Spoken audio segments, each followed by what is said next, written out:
Саламатсыздар мекендештер. Менин атым Мирбек, Россияда адвокат болуп эмгектенем. Биздин көп мекендештердин суранычынын негизинде бүгүн болсо кара тизме боюнча айтып кете турган ниетим бар. Ушул сиздерде айткан кара тизме боюнча айтып кете турган болсом, биздин мекендештер көбүңөр билесиңер, 2013 жылдан баштап кара тизмени колдонуу практикасы башталды. Ага чейин биздин мекендештердин арасында кара тизме эмне экенин дагы билишчү эмес. Билсе дагы кандай ыкмал колдонулурун да билишчү эмес. Мурун болсо депортация жана выдворение деген эле эки түшүнүк бар эле.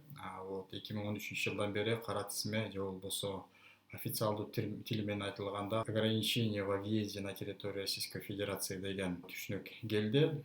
Бул түшүнүктөр болсо именно ошол чет элдик жарандардын массалык түрдө Россия Федерациясына киришинин негизиндеги колдонуучу чара болуп эсептелет.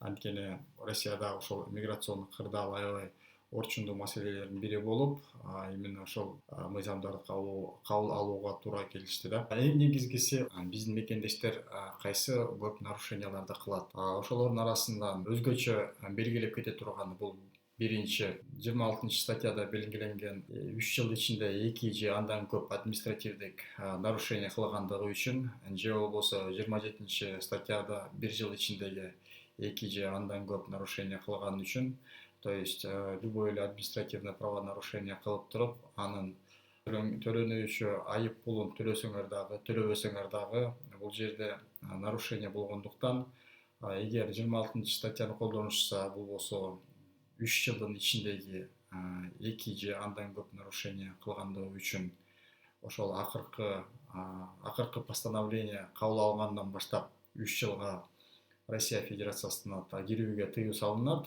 Эгер болсо 27 статьяны карап көрсөк, бул болсо 1 жылдын ичинде 2 же андан көп административдик нарушение кылса, ошол экинчи нарушение кылган күндөн тартып 5 жылга Россия Федерациясына кирүүгө тыюу салынат. Андан кийинки эреже бузуунун эң негизгиси бул болсо Россия Федерациясында 180 күндүн ичинде 90 күндөн ашык жүрүү эрежесин биздин мекендештер көбү да билбейт. Ошол 90 күндөн ашык жүргөндүгү үчүн дагы ошол чыгып кеткен күндөн баштап 3 жылга Россия Федерациясына кирүүгө тыюу салынышы мүмкүн.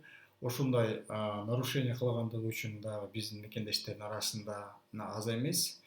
Бул эрежени кайра кайталап кетсек, бул эреженин негизинде эгер адам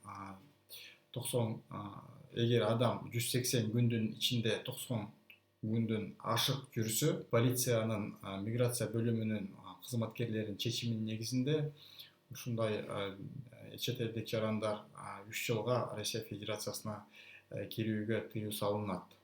Андан тышкаркы нарушениялардын бири миграционный учеттун мөөнөтү бүткөндөн кийин ошол 30 сутканын ичинде чыгып кетпесе, ал адам болсо ошол кара тизменин катарына киргизилип, ошол чыгып кеткен күндөн тартып 3 жылга кара тизмеге киргизүү мыйзам чегинде көргөзүлгөн. Ушундай мыйзамда көргөзүлгөн негиздердин натыйжасында биздин көп мекендештер кара тизмеге кирип турат.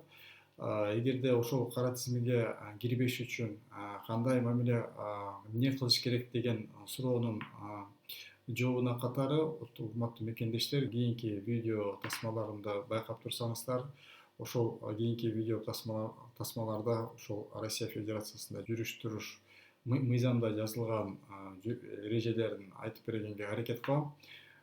Негизги ушундай видеолордун негизинде көп мекендештерге ошол Россияда жүрүш туруш эрежелерин жана өзүлөрүнүн укуктарын баардыгы боюнча колдонуу боюнча жана ошол өзүлөрүнүн укуктарын колдонуп, кантип өзүлөрүнүн туура алып жүрүш ыкмалары жөнүндө айтып бере турган ниетим бар. Эгер ушундай видеолор сиздерди кызыктырса, класс басып бөлүшүп койсоңуздар, мен да кичине ичим жылып, ушундай видеолорду дагы көбүрөөк тартканга аракет кылам. Анда эмесе көңүл бургандарыңыздарга чоң рахмат.